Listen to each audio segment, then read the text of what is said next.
Good evening. Thank you very much for coming this evening. If we were making a film, we'd be in triple golden overtime at this point. I'm sorry we're running a little late. Ron Meyer and Bill Haber join me in welcoming you to Creative Artists Agency for this very special event. We also want to thank you very much for supporting this evening.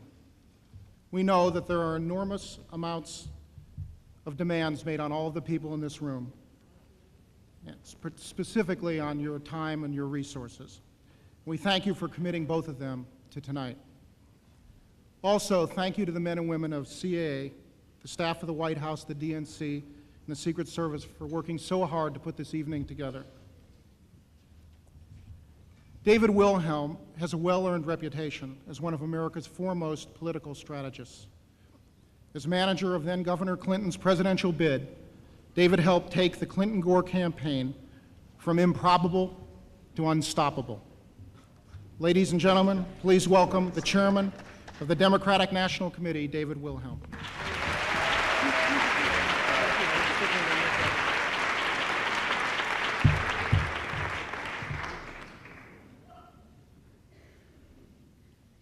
It's my great privilege to introduce our guest of honor this evening.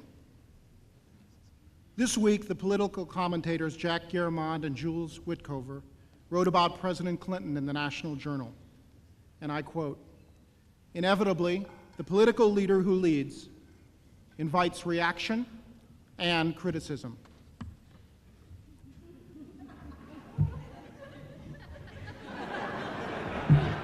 It's a nice start. It doesn't get worse from here. Bill Clinton has taken more than his share of criticism during these first 10 months in office. Why? Because for the first time in a very long time, America has a political leader who will lead, a leader who will take risks, a leader who will put his political capital on the line, a leader who will fight for what he believes with a tenacity that one can't help but admire. Bill Clinton takes the field, as one observer said, like an old-time fullback who knows he's going to get hit, knows he's going to get knocked off his feet, knows every yard is tough, but he gets up and he does it again and again and again. This relentless tenacity is paying off. President Clinton fought for and won NAFTA approval.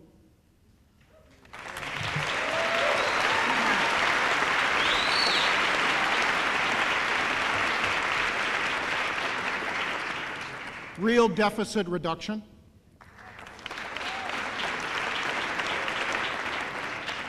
family leave,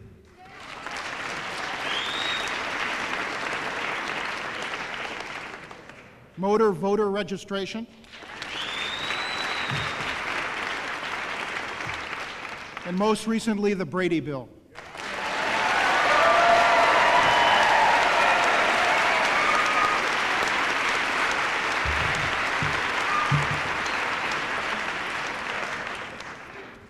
An interesting fact, Congress has passed a higher percentage of this president's first-year proposals than any other president with the exception of Eisenhower, and possibly soon, even more.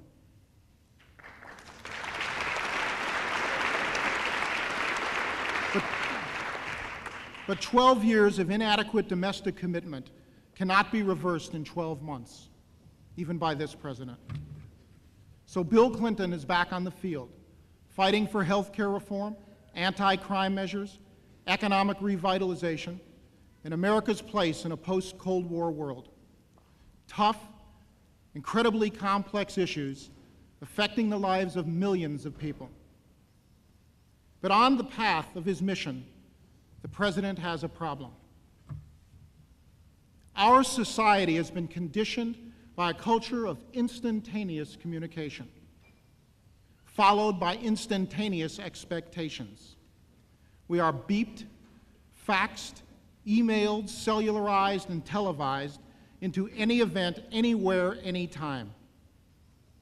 Our demand for instant solutions to complex problems is an unintended but very real consequence of the media age within which we all live. President Clinton is trying to put us back on track, but he needs help with one thing: time. Time to craft real solutions to these very real problems. Time to build a consensus and time to enact change.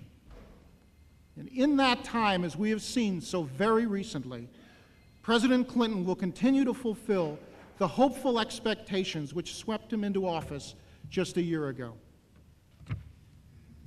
Ladies and gentlemen, on behalf of Ron Meyer, Bill Haber, and the entire CA family, it is our honor to present to you the President of the United States.